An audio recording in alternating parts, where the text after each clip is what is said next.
The morning light over Pont Alexandre III was the kind of gold that only Paris could produce.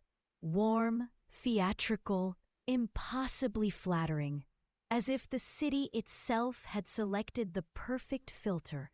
Emilia hurried across the bridge with her tote bag bumping against her hip, her breath forming little white clouds in the crisp air. She was late. Again.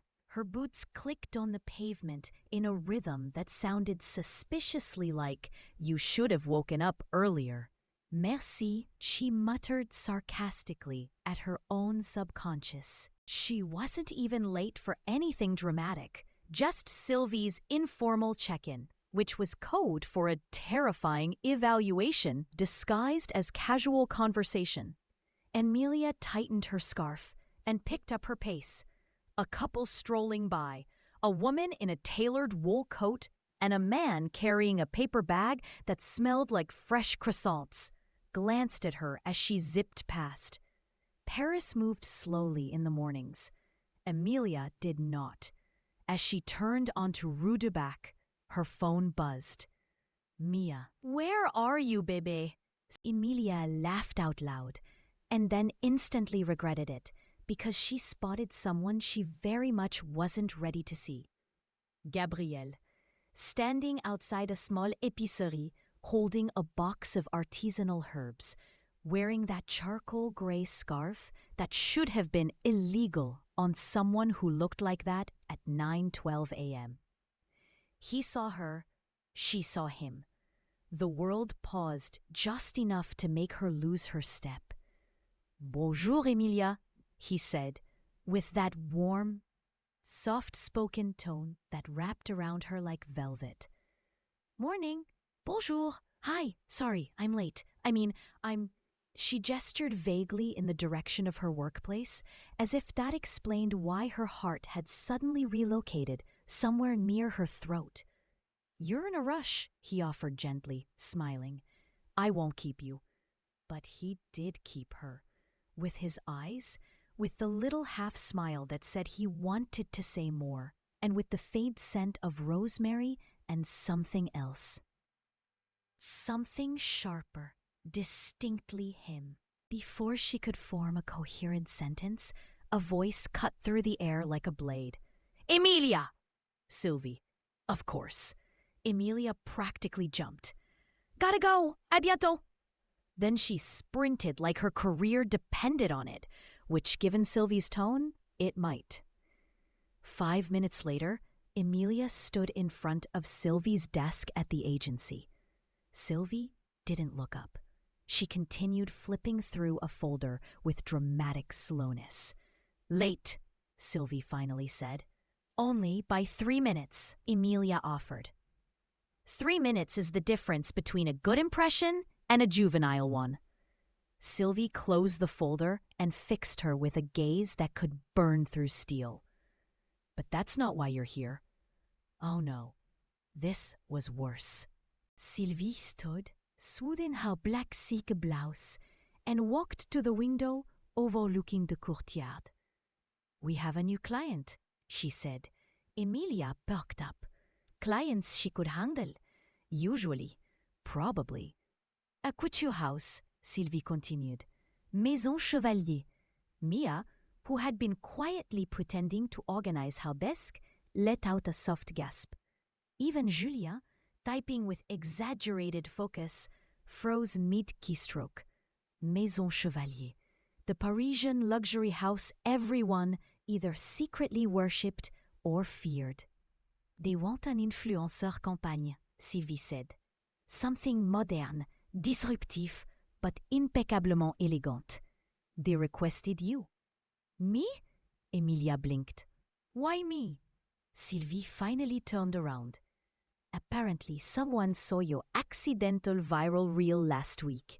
The one where you slipped on the marble staircase at Le Marais Boutique and somehow made it look intentional."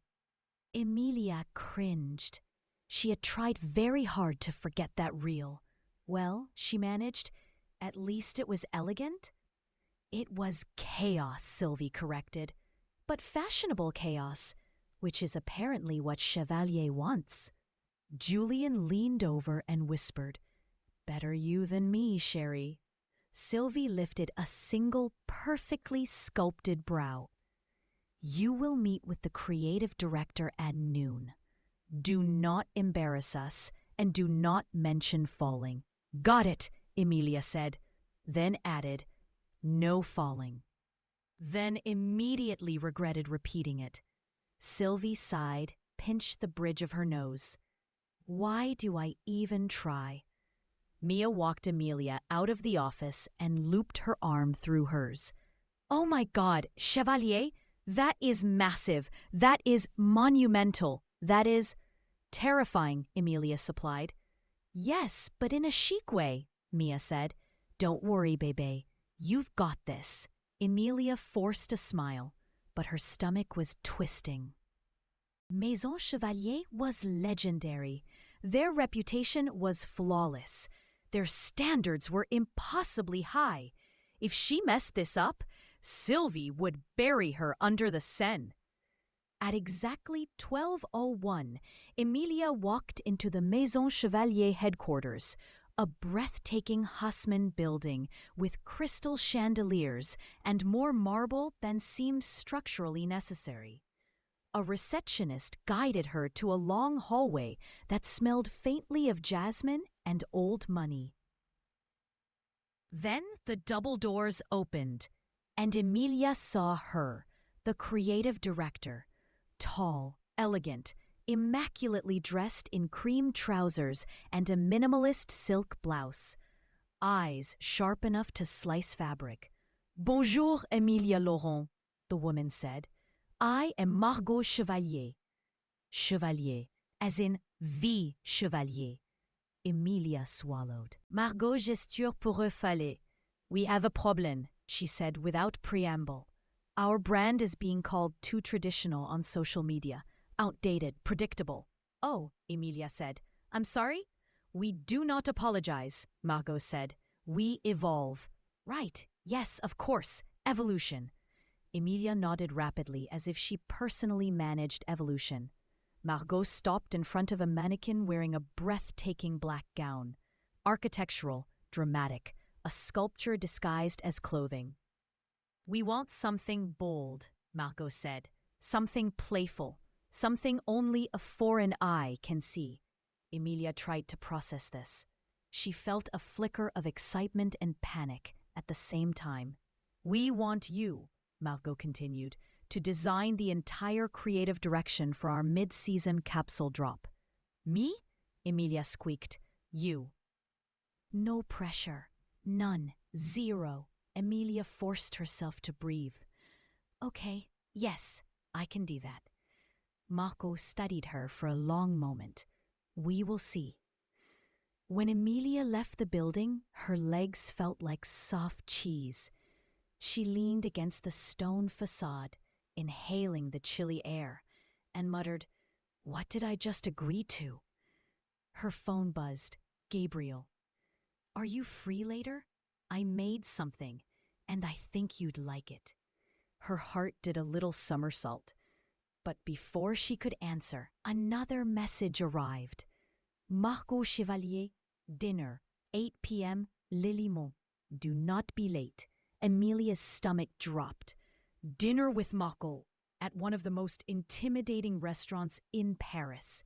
She typed to Gabriel, "Tonight might be difficult. Chevalier stuff."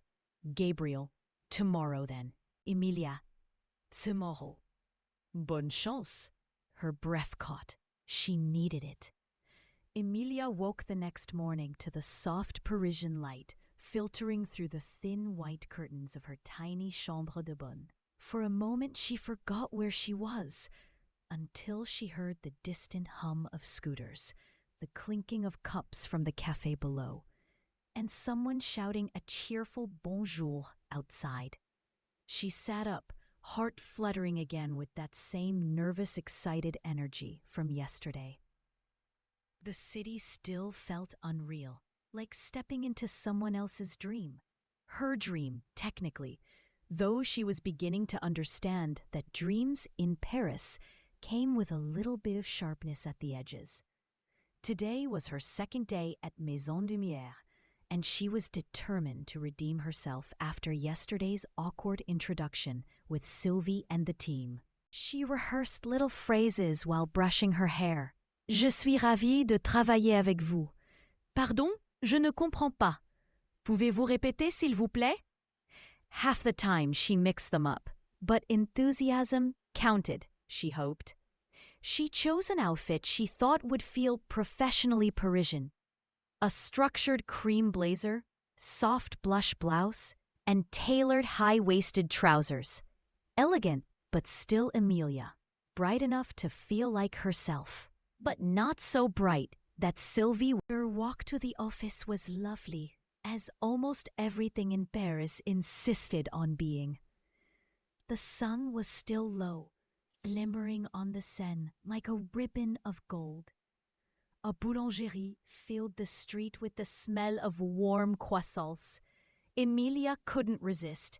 She stepped in, bought one, and tried to beat it discreetly as she walked, only to discover a thin dusting of flakes now covering her blazer. Great, she muttered, brushing herself off. A woman passing by chuckled softly and said, C'est la vie, with a sympathetic smile. Inside Maison Lumière, the morning energy felt sharper, faster than yesterday, as if the week had officially begun. The office buzzed with conversations in rapid French, keyboards clicking, and the occasional burst of laughter. Emilia smiled and gave a cheerful bonjour to everyone she passed. Luc gave her a wink and lifted his coffee mug in greeting. Camille waved warmly from her desk.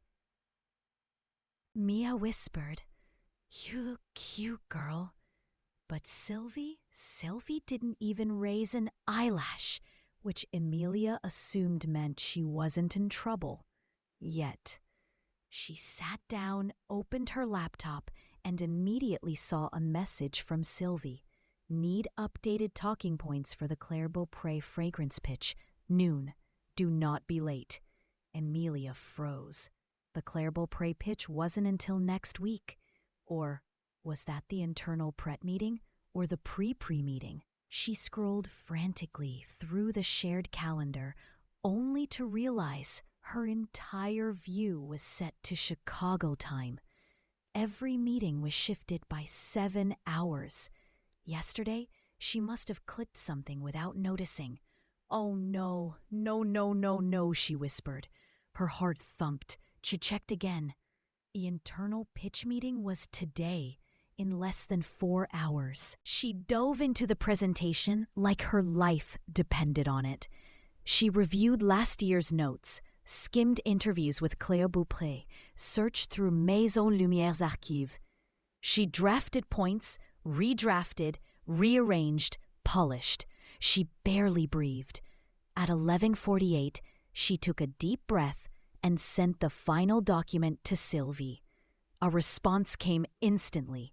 "Conference room, now." Emilia grabbed her laptop and hurried in. The room was already full.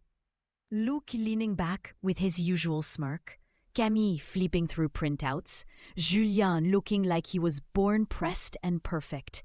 Sylvie stood at the front, arms crossed.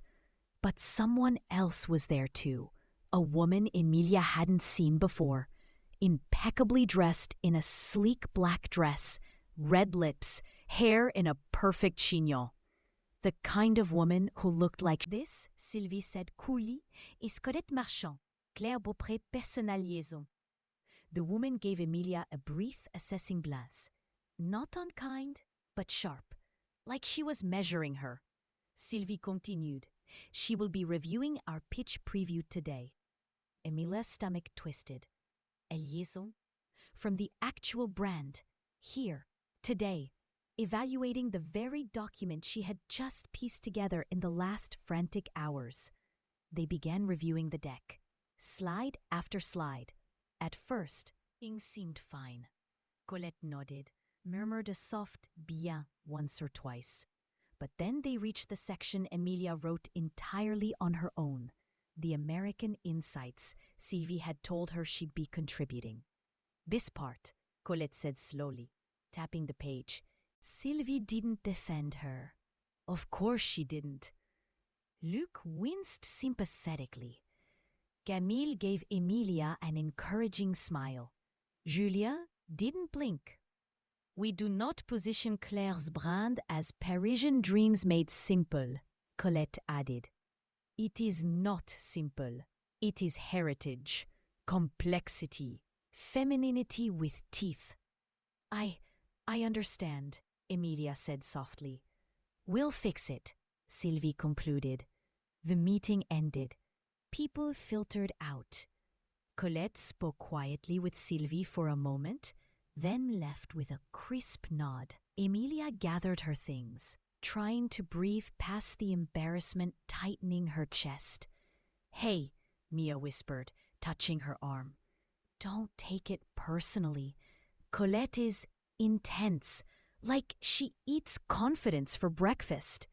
Emilia laughed weakly, but inside she wondered if she was already failing. As she stepped out of the building, needing fresh air, she nearly collided with someone.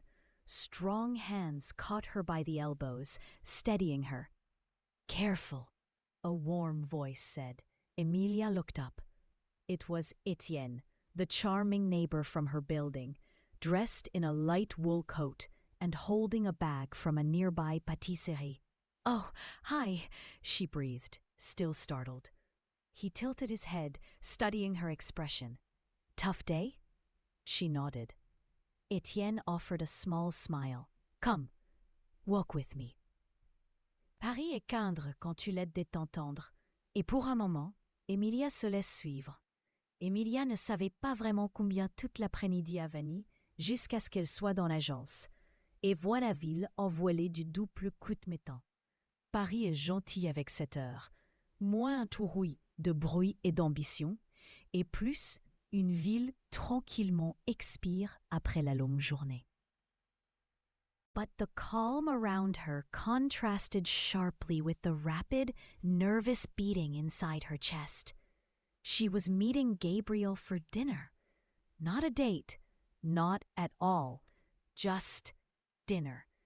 A simple thank you from a neighbor who had saved her from a devastating first week. Nothing more. But Emilia wasn't naive enough to fully believe that. She hurried home, her heels clicking on the pavement, the rhythm quick and uneven. The cold December air brushed against her cheeks, carrying the smell of roasted chestnuts from a street cart. The city felt alive, pulsing, watching her, as if Paris itself already knew something she didn't. When she reached her floor, he was cooking. Of course he was. He probably cooked like breathing, effortlessly, beautifully, without needing recipes or timers. He had already mentioned earlier that he was preparing something simple. But Emilia had a feeling that Gabriel's definition of simple was her definition of Michelin-level impossible. She retreated into her apartment and tried to get ready. Except she had absolutely no idea what to wear. Everything suddenly felt too much, too dressy, too casual, too boring, too obviously trying. She stared at the open suitcase on the bed, half emptied, clothes still crumpled from the move. She had promised herself she'd unpack today, but her first real day had ended up so chaotic she hadn't even had a moment. She picked up a soft cream sweater. No, it made her look too shy. She tried a sleek black blouse, too formal, like she came straight from a corporate meeting. A pale pink top? Absolutely not. Too suggestive of intentions she wasn't ready to name. She groaned, pressing both hands to her face. Why was she overthinking this? It was dinner, nothing more. But the moment she whispered that reassurance to herself, she knew it wasn't true. Gabriel wasn't just the cute neighbor. He wasn't a fling or a distraction. He was the first person in Paris who made her feel seen. And that terrified her more than any. She took one last breath. And then she knocked. The door opened instantly, as if he had been standing right behind it. And there he was, Gabriel, in a perfectly fitted gray t-shirt, sleeves slightly rolled, apron loosely tied around his waist, curls falling over his forehead, a half-smile curving his lips. He looked impossibly effortless, like he had stepped straight out of a French romance film, where men naturally knew how to cook, flirt, and breathe at the same time. Bonsoir, he said softly. Emilia swallowed. Hi. He stepped aside, letting her in, and the moment she crossed the threshold, she felt her stomach flip. His apartment was warm, cozy, and beautifully lit by soft amber lamps. The aroma swirling through the air was intoxicating. Garlic, fresh herbs, butter, something frying gently in the pan. Wow, she whispered involuntarily. This smells incredible. Gabriel laughed quietly as he walked back. Every time a chef says that, Emilia replied, a normal person somewhere cries. He glanced over his shoulder, amused. Sit. I'm almost done. She did, taking a seat at the small round table by the window. From here, she could see everything. His confident movements in the kitchen, the city lights twinkling outside, and the reflection of her own nervous expression in the glass. She tried to relax. She really did. Wow, Emilia breathed. When I'm stressed, I just buy chocolate. That made him laugh again, a warm, genuine sound that made her chest tighten. They ate, and for a few minutes, silence settled between them. But it wasn't uncomfortable. It was grounding, as if they both needed a moment of quiet to simply exist in the same space. Only after several bites did Gabriel speak. So how was your first real day?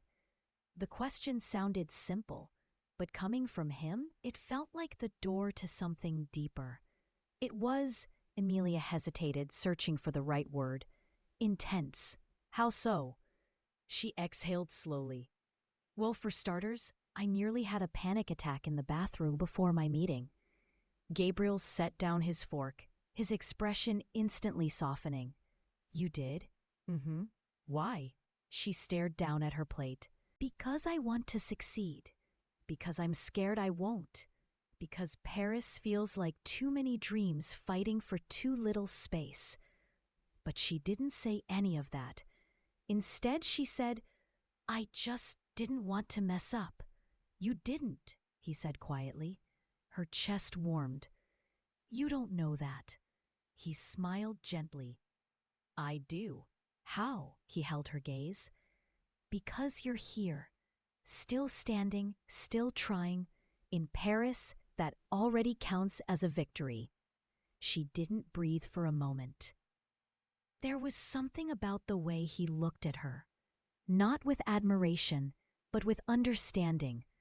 As if he knew exactly what it felt like to arrive in this city with nothing but hope and fear and one stubborn suitcase. After dinner, they talked more about her old job, his restaurant, the challenges he faced every day. His honesty surprised her. Chefs were always portrayed as unshakably confident, but Gabriel admitted vulnerabilities without hiding them. I'm trying to open my own restaurant, he said quietly. A real one, not just borrowing kitchens to freelance. Emilia's eyes widened. That's incredible. He gave a half laugh. It's also terrifying. Why? Because sometimes he rubbed the back of his neck. Sometimes I'm afraid I'm dreaming too big. Emilia stared at him, because in that moment the roles reversed. He wasn't the confident, charming chef who saved her from a breakdown. He wasn't the calm neighbor or the man who made pasta like magic. He was just someone like her. Someone who wanted more. Someone afraid he wouldn't get it.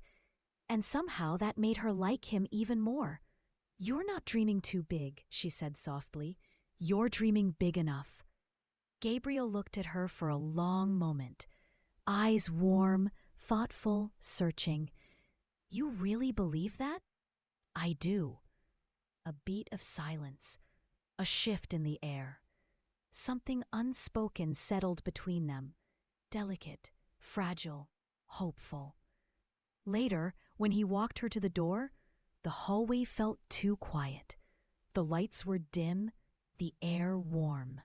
Their steps soft. She turned toward him, and he was already looking at her. She froze. He didn't move. For a moment, a full breathless moment, she thought he might lean in. Her heart hammered against her ribs. But instead, Gabriel stepped back half a step. Still close, but not close enough to break the boundary.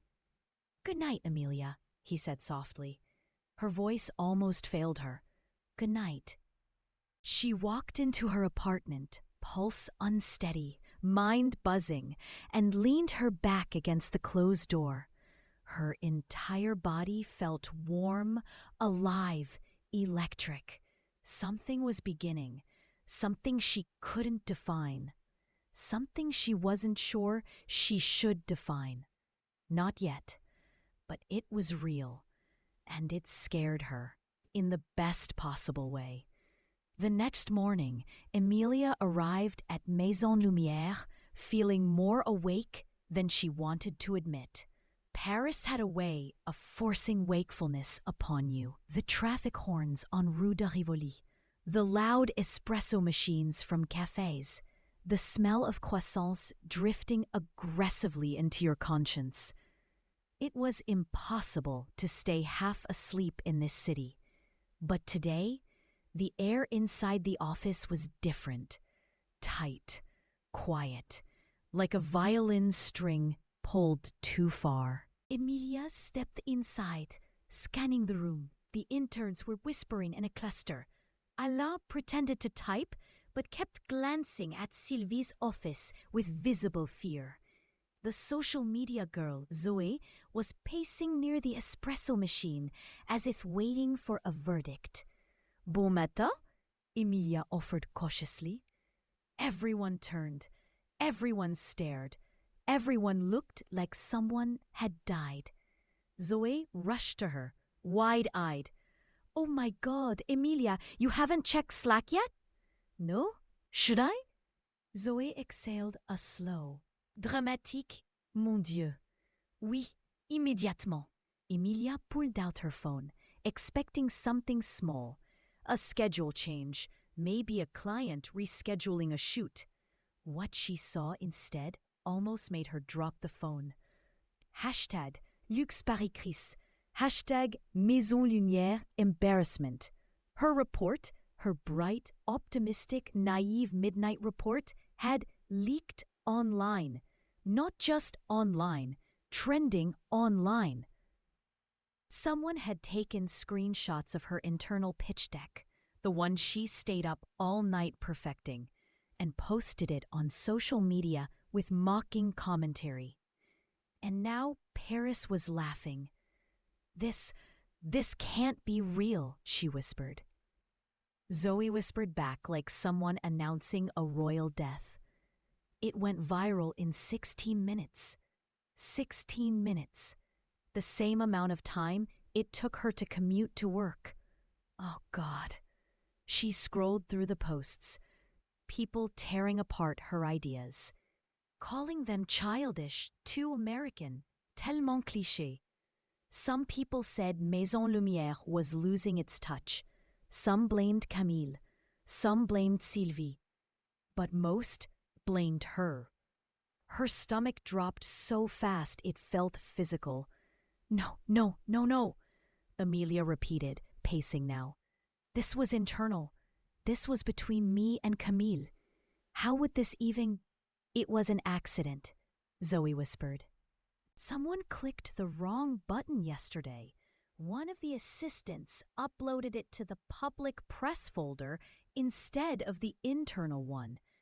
The internet saw it before anyone could take it down. Amelia lowered herself into a chair. An accident. Her very first independent idea in Paris turned into a global joke overnight. Before she could breathe again, the door opened. Sylvie walked out, and the office collectively froze. Sylvie's heels tapped the floor with a sound that somehow communicated both murder and elegance. Her lipstick was sharper than usual. Her expression was unreadable, which was somehow worse than anger. "Amelia?" Sylvie said, voice perfectly calm, perfectly terrifying. "Come with me." Every intern mouthed "Bonne chance." Zoe made the sign of the cross. Elaine covered his eyes. Walking into Sylvie's glass office felt like stepping into a courtroom where the sentence had already been written. "Sit," Sylvie said, not looking up from her laptop. Amelia sat. Sylvie finally closed the computer and leaned back in her chair. "Do you know what is happening?" she asked. "Yes," Amelia whispered. "And I'm so sorry." "No." Sylvie raised a hand. "Do not apologize yet. First, I need to know something very important." She leaned forward. "Did you leak the report intentionally?" "What? No, of course not. Why would I?" Sylvie held her gaze for a long, painful 5 seconds. Then she exhaled. "Bon." She stood, walked to the window, crossed her arms. "I knew it wasn't you. You're far too, how do I say this politely, incompetent to orchestrate something so dramatic." "Thank you?" Amelia croaked. "That wasn't a compliment." "Okay." She walked into that one. Sylvie turned around, face calmer now. "This is embarrassing," she admitted. "But not fatal. Maison Lumière has survived far worse. Paris will laugh for a day, maybe 2. Then a politician will cheat on his wife, or a celebrity will be caught doing drugs in a bathroom, and everyone will forget." Amelia blinked. "That actually makes me feel better." "It shouldn't," Sylvie added. "We still need a plan." Before they could continue, the glass door opened. Gabriel walked in. But not regular Gabriel. Suit jacket, collared shirt, hair neat, serious, confident, and carrying a folder. "Sylvie," he said with a nod, "you asked for me?" Amelia froze. What was he doing here? Sylvie turned to her. "Amelia, I don't think you've been properly updated. This," she gestured toward Gabriel, "is our new consulting partner for the Luxe Paris brand account." Amelia's mouth fell open.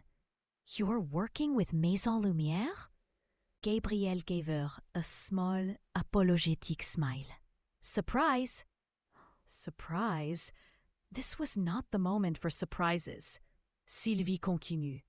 "Since the report leak involved Luxe Paris, Gabriel will help us manage the fallout. He already has a crisis PR draft prepared." Gabriel placed the folder on the table. "This might calm the fire before it spreads too far." Sylvie flipped it open. She raised an eyebrow. "This is good." Gabriel shrugged casually, pretending not to look directly at Emilia. But he absolutely did. Emilia felt heat climb up her neck. Now he was here, at her job, seeing her worst professional humiliation in real time. If the earth could open and swallow her, she would be extremely grateful. Just when things couldn't get more chaotic, the office door burst open. "Emilia!" Camille rushed in, cheeks flushed, hair falling out of her bun, holding her phone like a weapon. "I just saw the repost from Vogue France. They're calling it Maison Lumière's American Meltdown. Sylvie, we need..." She froze. Her eyes landed on Gabriel, Emilia, in Sylvie's office, together, and something darkened in her expression. Something Emilia hadn't seen before. Something that felt dangerously close to jealousy. "Why is he here?" Camille asked, voice too calm. Sylvie waved a hand. "He's helping with the crisis." Camille stared at Gabriel. "You didn't tell me you were working with us." Gabriel cleared his throat. "It was finalized late last night." Camille looked at Emilia, and her voice softened. But the moment the door closed behind them, Camille crossed her arm. "You like him," she said. "Direct, sharp, blunt, like only a French woman could be." "What?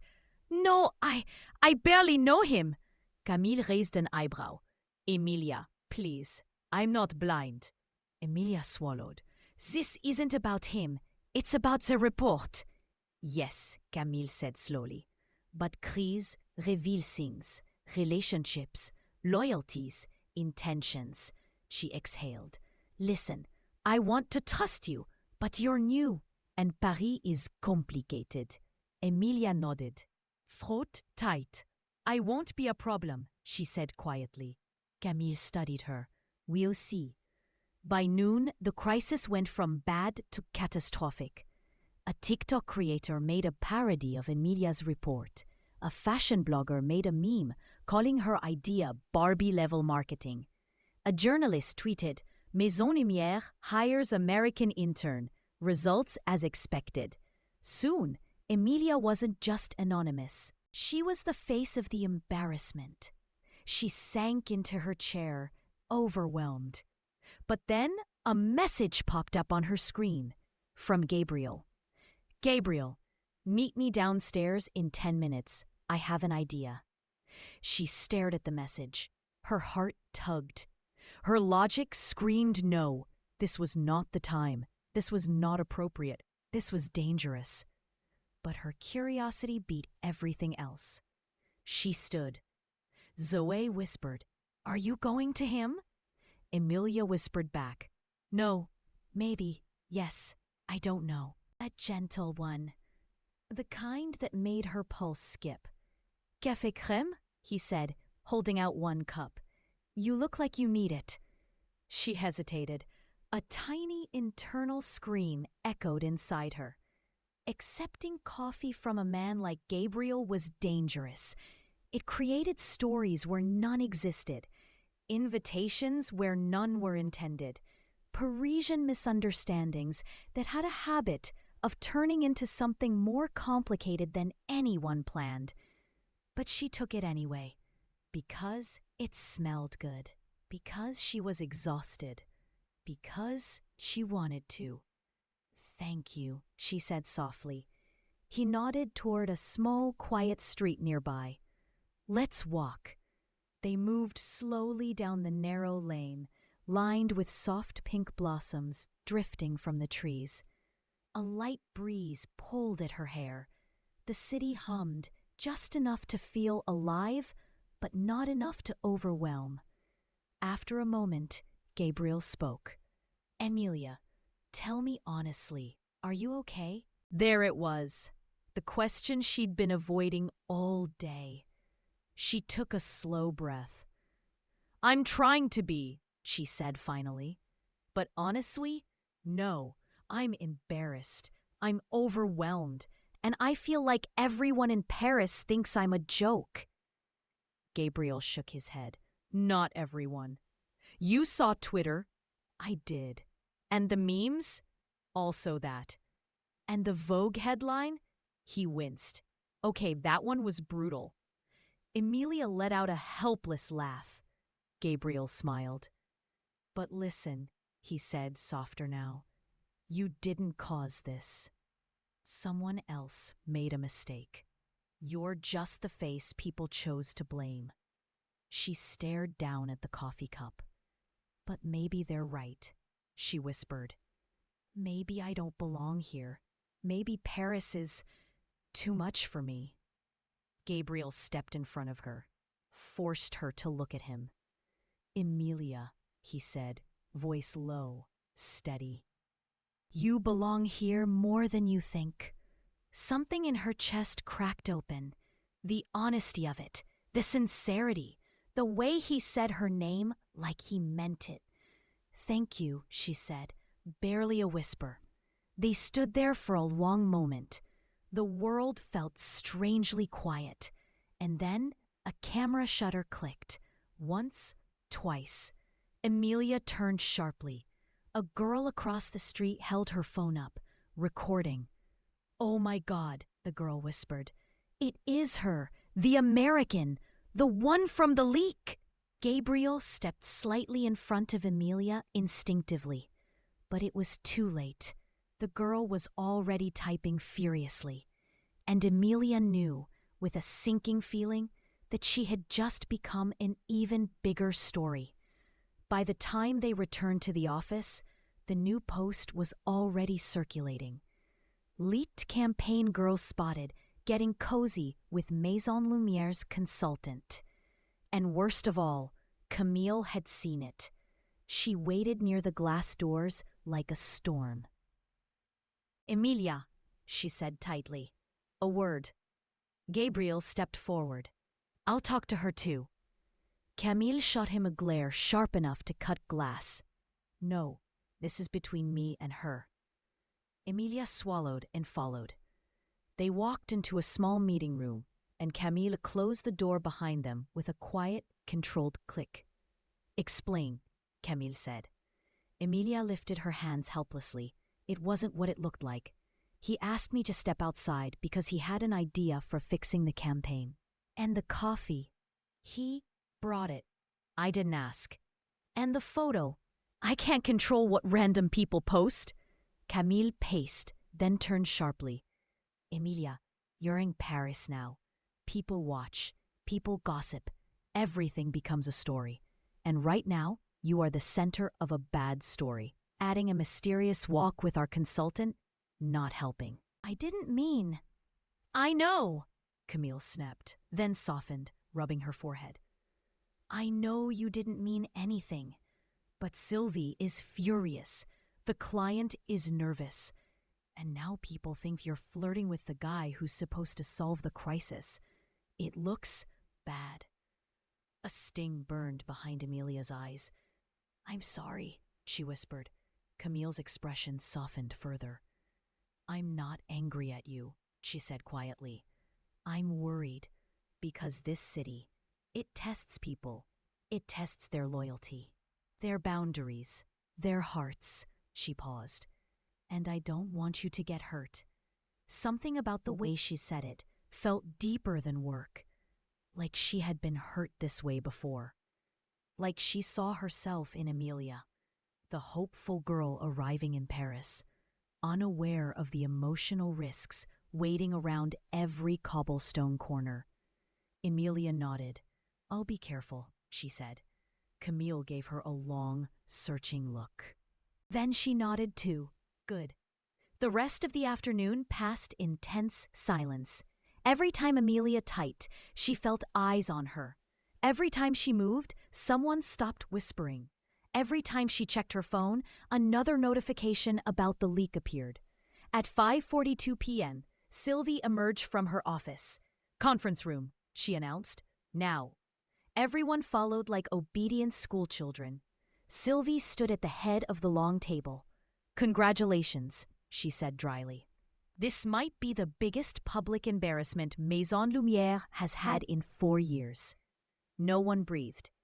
Which is why, she continued, we need to fix it with something bigger, smarter, louder. She turned to Emilia and pointed. You. Me? Emilia squeaked. Yes, you. You caused the crisis. It wasn't actually, but now you will fix it. Emilia blinked. What do you mean? Sylvie crossed her arms. You and Gabriel will develop a new pitch tonight. Something bold enough to distract the public from the leak. Something better than your last idea, which frankly should not be hard. Gabriel stepped in. Sylvie, maybe we... She lifted one hand. I wasn't finished. You will present it tomorrow morning at 9.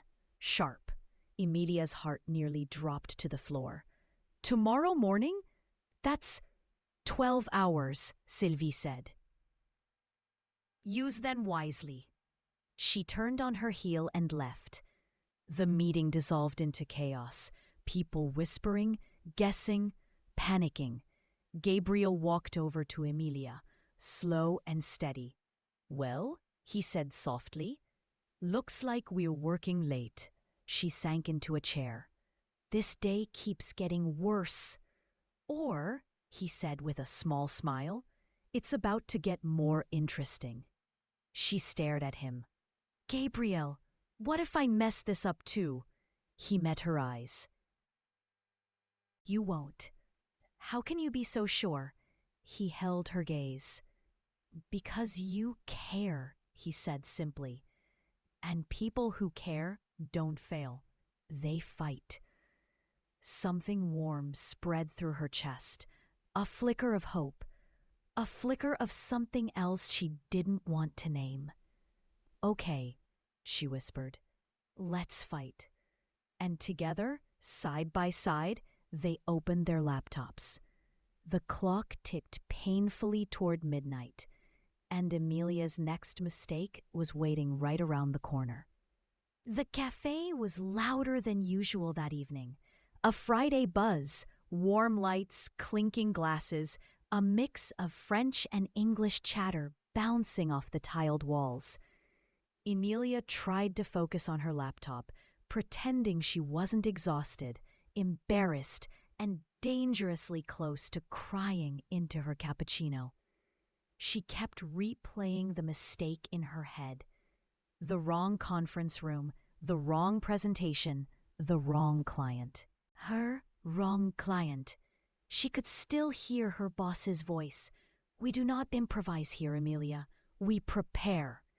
So she buried herself in work, determined to fix everything before Monday. She was halfway through rewriting an entire campaign strategy when the chair across from her suddenly moved. She looked up and froze. Gabriel, the handsome neighbor she kept bumping into at the apartment building, was standing there, holding a tray with 2 drinks and a very unfair smile. I wasn't sure if you were the talk-to-me type or the ignore-me-until-I-leave type, he said. So I decided to risk it. Emilia blinked, then blinked again. What are you doing here? He shrugged lightly. I work here. Well, he corrected himself. I cook here. I'm covering tonight. Of course he was. Because Paris apparently had a rule. Every embarrassing moment must immediately be followed by something even more emotionally confusing. Gabrielle set one of the drinks in front of her. Chamomile. You look like someone who needs it. I'm fine, she lied. You're shaking, he said gently. She looked at her own hands. Damn it, they were. But before she could reply, a voice boomed from behind the counter. Gabriel, table 7 is waiting. He raised a finger, one moment, and turned back to Emilia. Stay. Don't work yourself to death. I'll be back. And then, the moment that changed everything. As he walked away, one of the customers by the window suddenly stood up and announced loudly, Excuse me, we want to know the name of the chef who made this dessert. It's incredible. The entire cafe turned. Gabriel paused mid-step. His eyes widened. His expression shifted from surprise to embarrassment to something Emilia couldn't quite read. The restaurant manager pushed him forward. Go on, she whispered to him. Take the compliment. And so Gabriel stepped into the center of the room, hesitant at first, then a little more confident as people applauded. Someone even whistled. Emilia watched the whole thing unfold, utterly entranced. For the first time, she saw him not as the cute guy from the hallway, not as the neighbor who made good coffee, not as the person who teased her in the stairwell. She saw him as a man with a dream, a talent, a quiet brilliance that didn't know how to announce itself. Until this very moment forced it to.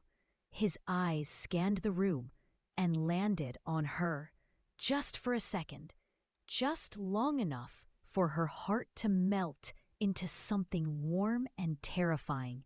And in that tiny, accidental spotlight, Emilia felt something shift. Not in the room, in her. The applause faded. The cafe returned to its warm hum of conversation and silverware. But inside Emilia, something didn't settle back the way it should have. Something stayed expanded, stretched, shaken. Gabriel slipped back behind the counter, cheeks slightly flushed, pretending not to be affected by the attention. But she saw it, the tiny spark in his eyes, the way his shoulders held a new kind of posture. Pride, maybe, or relief, or the sudden realization that someone had just seen him, really seen him. When he returned to her table, he tried to play it cool. "Sorry," he said casually. "Unexpected situation." "Gabriel," she whispered, leaning closer.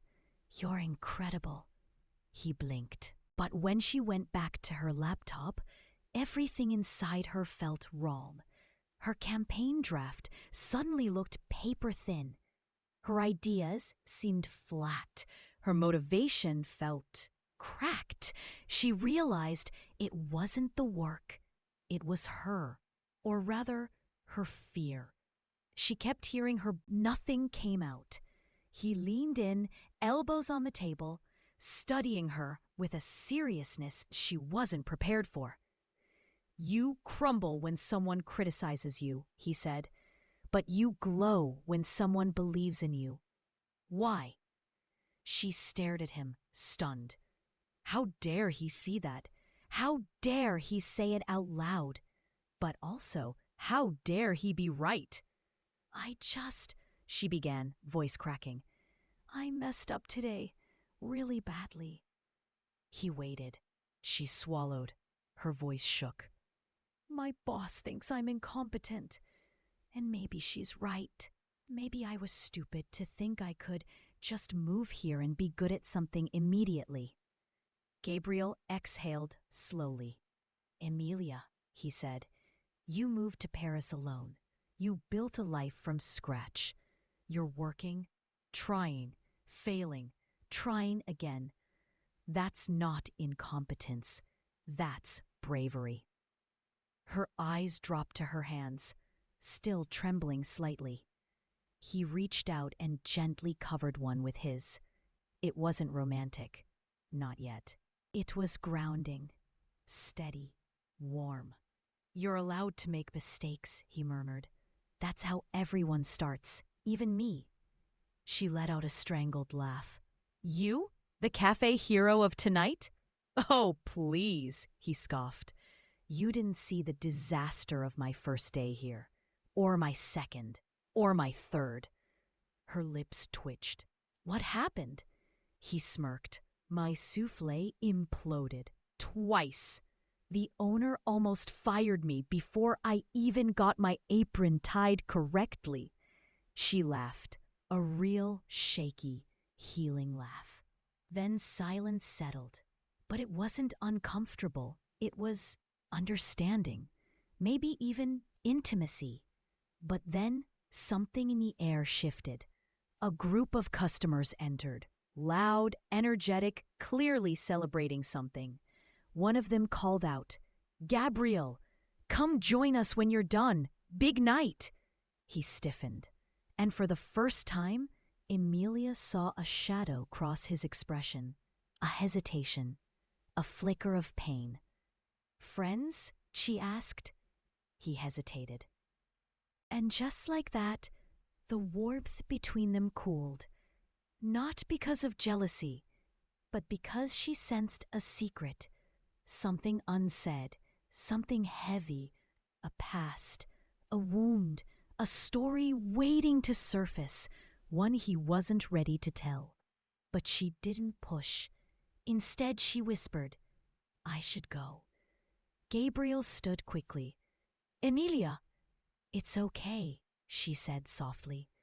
"Really, thank you for everything." He looked like he wanted to stop her, say something, explain something, but the cafe needed him. The moment was fragile. And so she walked out into the Paris night, the cool air hitting her skin like a slap, reminding her she was alive, emotional, confused, hopeful, and terrified all at once. As she crossed the street, she glanced back through the cafe window. Gabriel was watching her, just for a second, but sometimes a second is enough to change everything.